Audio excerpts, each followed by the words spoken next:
What's up everyone? It's Charlie with Finsformation here in the garage. It's freaking cold outside. It's mid-January. The low this morning was 9 degrees. Up here in Washington State during the winter, it can get pretty dang cold out there, and this is pushing it for me. So I thought today would be a great time to do a walkthrough of my brand new boat. I'm gonna go super in depth with this. I'm gonna start from the bottom up and talk about everything that I did to this boat. I just need to start off by saying I owe a huge thank you to my family for helping me with this boat, especially my dad when it came to the process of getting this thing exactly how I want it. All of the fabrication of the deck parts, the floorboards, mounting everything on. He was just a huge help, as was the rest of my family. Need to just say a huge thank you to them to begin with. So I'll start with a before picture of the boat and what it looked like before we did anything to it.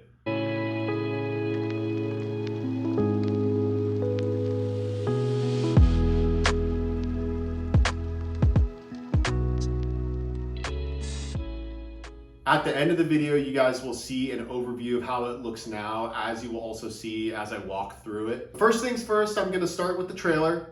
It's an easy loader trailer. The model is a 68 BT 14-17, capable of a load of 1,250 pounds.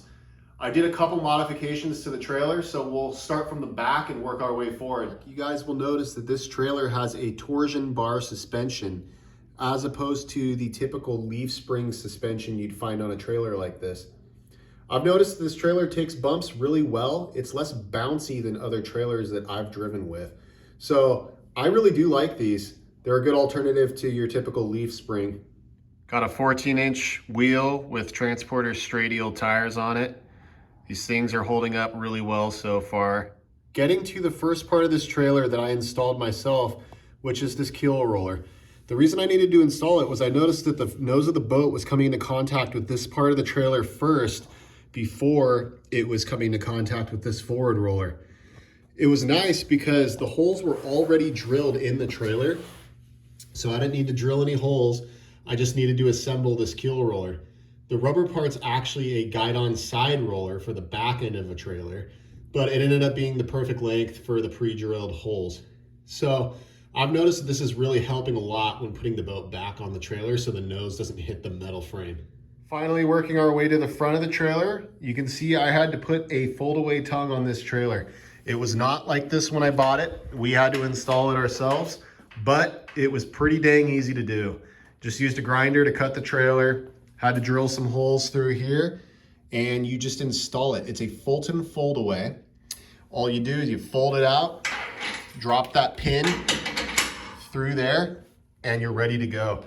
I highly recommend this for anybody that can't fit their boat trailer in their garage or they would like some extra room. So that's it for the trailer. Moving on to the boat now, which is the exciting part. I know that might have been kind of boring, but like I said, I'm gonna go from the bottom up on this thing. So this is a Lund SSV 14. It's a 2023, brand new. Again, here is the before picture of what the inside looks like.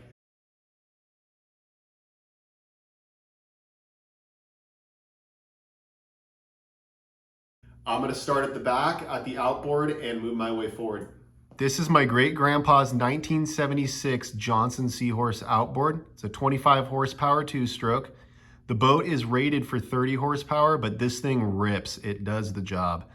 It needs a carb clean on it, but aside from that, the only thing we did was replace the impeller and she was ready to go. As you can see here, we fabricated this little piece of wood that can go in here, as well as we put this pad on here so it doesn't mar the boat up too much. I just use this ratchet strap to pull it down onto that piece of wood and it's ready for transportation. This thing's awesome. I just love that it's my great grandpa's and it's on the boat. On the stern of the boat here, I got Boat Buckle brand transom straps, and my transducer is mounted on a cheap piece of plastic that I bought. I cut the bottom of it and routed it so it contours to the bottom of the boat.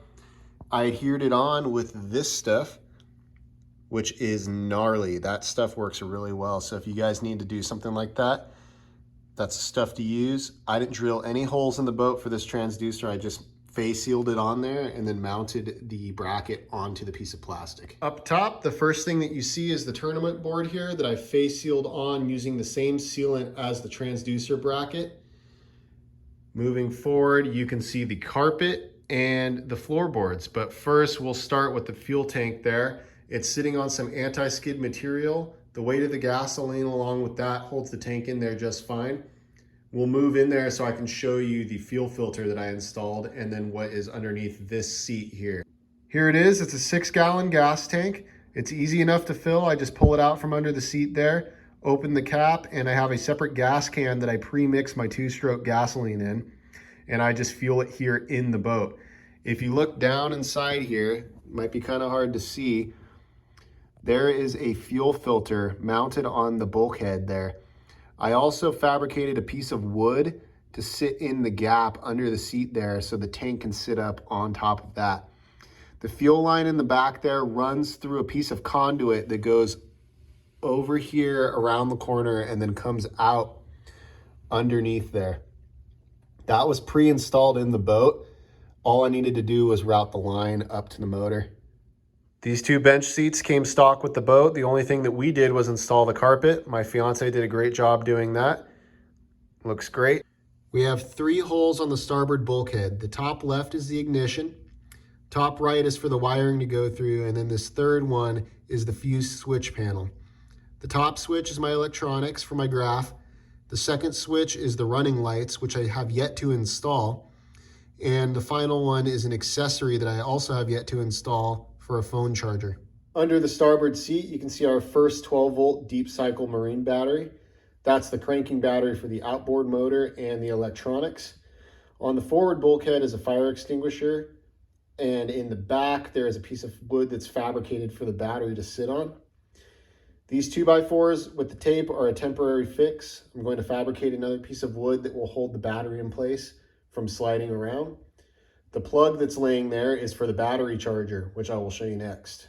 I have an extension cord that comes out of the garage ceiling and plugs into the battery charger, which is a Noco Genius Gen 5 3-bank battery charger. You can see they're starting to boot up here because I just plugged them in. This battery charger is great. It can do normal 12-volt deep cycle battery. It can also do AGM, lithium, and repair old batteries. So you can see they're coming up pretty quick here because the batteries were fully charged before I disconnected it to start the video. There we go. We can see it's fully charged and it is tending the batteries. So it keeps them at a constant charge and in good health. From this back bench seat, you can see a PVC conduit that we routed through the bulkheads into this next bench seat running forward. And then there is a third bench seat here. These 2 house 2 more 12-volt deep cycle batteries that I use for the trolling motor. These 2 side seats were full of expanding foam, so I ended up having to core them out in order to put a battery box in each one of them to hold the batteries. If you're wondering if removing the foam affected the boat's stability or being able to float at all, it did not. This thing is super buoyant, despite having removed some of the foam out of these bench seats.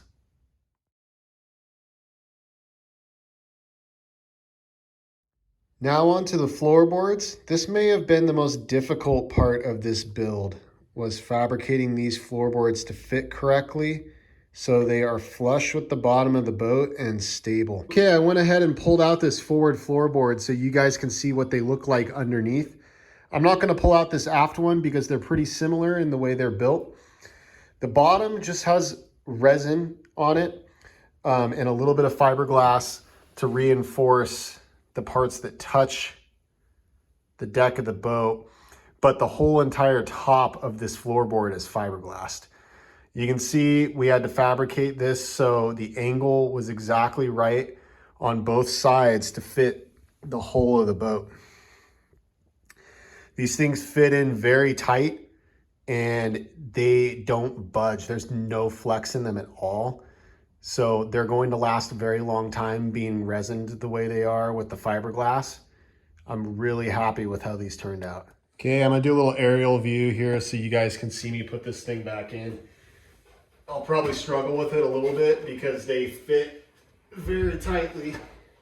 But the way it's done, you can see where these slots here are made so it can fit, kind of lift it up a little bit and push down.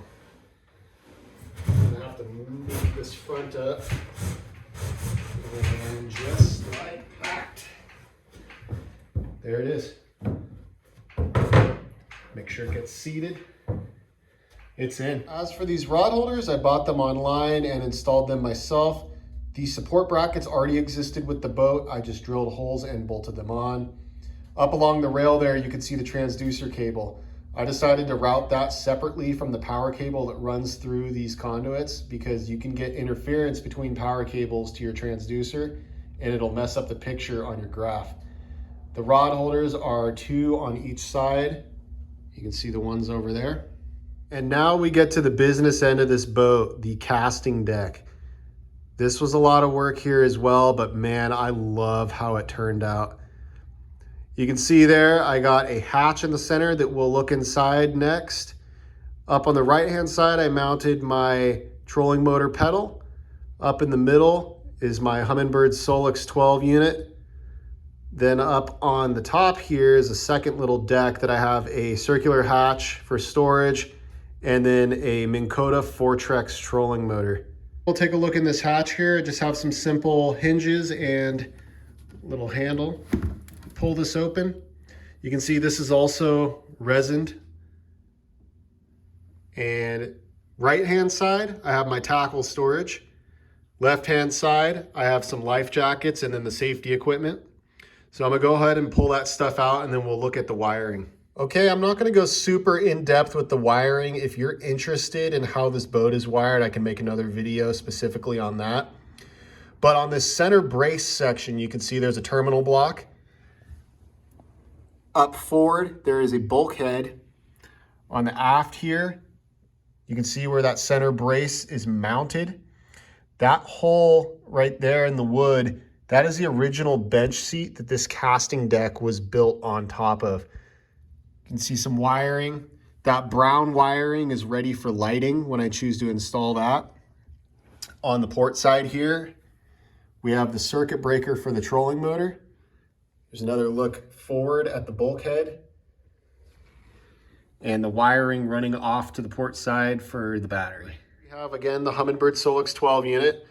On the Solix 12, I have DuraSafe E-locks to protect my investment. A lot of you guys probably know what those are and how they work. It's also bolted to the deck. On the right side here, I have my trolling motor pedal. It's slightly canted off to the right, which is actually more comfortable for me when I'm standing up here and fishing. And you can see the Minn Kota Fortrex trolling motor up there. 80 pounds of thrust. It really moves this boat, guys. Okay, lastly, I'll talk about this circular hatch here. This is just basically storage. I keep my rain gear in there, my frog togs. I got my bow and stern line in there. I have a paddle because, I mean, you never know, guys. You never know what's going to happen. And then that bag is my spray bottle and microfiber cloth to clean off my unit here. You can also see the bulkhead. I'll give you guys a good picture of how this whole front end is built.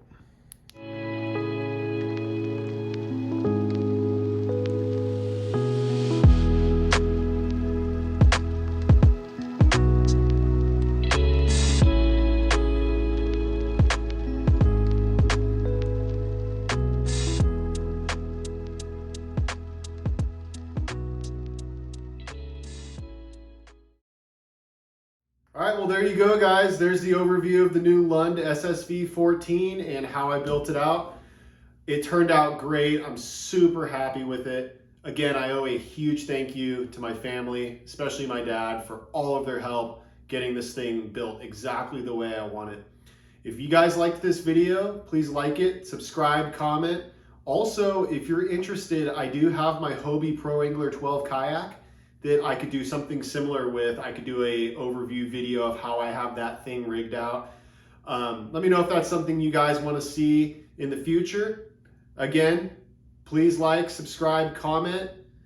Also, I haven't named this thing yet, so if you guys want to comment a name suggestion down below, I'll be more than happy to read those. If you have any questions, let me know. And like I said, I'll probably do a video in the future of a more detailed wiring of the boat. And also when I choose to finally install lights on it, I'll probably do a video for that as well. Okay guys, thanks for watching. Take it easy.